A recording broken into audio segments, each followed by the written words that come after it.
அனைவருக்கும் வணக்கம். தற்போது மத்திய அரசிடமிருந்து வந்த அதிகாரப்பூர்வமான அறிக்கையின்படி அதிரடியாக ரூபாய் நோட்டுகள் மாற்றம். அது என்னங்கிற விவரத்தை விளக்கமாக இந்த வீடியோவில் பார்க்கலாம். அதுக்கு முன்னாடி நம்ம சேனலுக்கு நீங்கள் புதுசாக வரீங்கன்னா மறக்காமல் சப்ஸ்கிரைப் பண்ணிக்கோங்க. அப்படியே பக்கத்தில் இருக்க பெல் பட்டனையும் கிளிக் பண்ணிக்கோங்க. வாங்க வீடியோக்குள்ளே போகலாம். இந்திய பொருளாதாரத்தின் முதுகெலும்பாக விளங்கும் பணப்பரிவர்த்தனையில் ஒரு மிகப்பெரிய மாற்றத்தை ஏற்படுத்த மத்திய அரசு மற்றும் இந்திய ரிசர்வ் வங்கி தயாராகி வருகின்றன. தற்போது புழக்கத்தில் உள்ள காகித நோட்டுகளுக்கு பதிலாக நீண்ட காலமாக உழைக்கக்கூடிய பிளாஸ்டிக் அல்லது பாலிமர் நோட்டுகளை செய்வது குறித்து சமூக வலைத்தளங்களில் பல்வேறு செய்திகள் பரவி வந்தன. குறிப்பாக பழைய நோட்டுகள் செல்லாமல் போய்விடுமோ என்ற அச்சம் மக்களிடையே நிலவியது.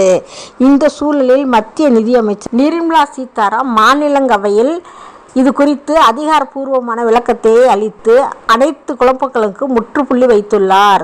தற்போது இந்தியாவில் பயன்படுத்தப்படும் ரூபாய் நோட்டுகள் உயர்தர காகிதம், பருத்தி மற்றும் லெனின் கலவையால் தயாரிக்கப்படுகின்றன.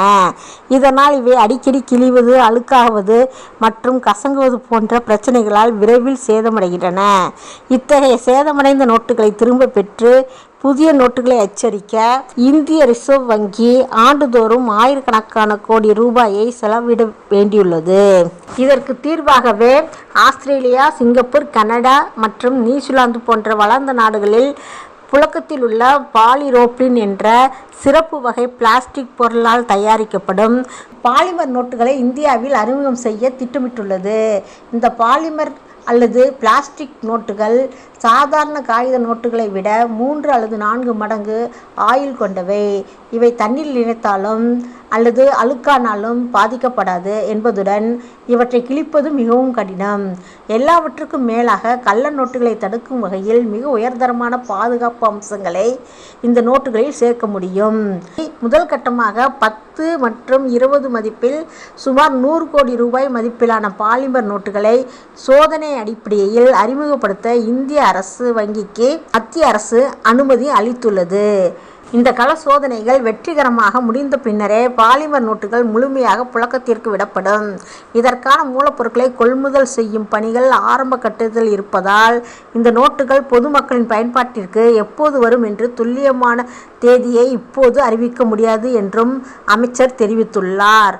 ஒருவேளை பிளாஸ்டிக் நோட்டுகள் அறிமுகம் செய்யப்பட்டாலும் ஏற்கனவே புழக்கத்தில் உள்ள காகித ரூபாய் நோட்டுகளும் செல்லும்படியாகும் என்பதால் பொதுமக்கள் அச்சப்பட தேவையில்லை. இந்த சோதனை முயற்சி வெற்றியடைந்தால் வருங்காலத்தில் 50, 100 மற்றும் 500 ரூபாய் நோட்டுகள் பிளாஸ்டிக் வடிவில் வெளிவர வாய்ப்புள்ளது என்று பொருளாதார நிபுணர்கள் கருதுகின்றனர்.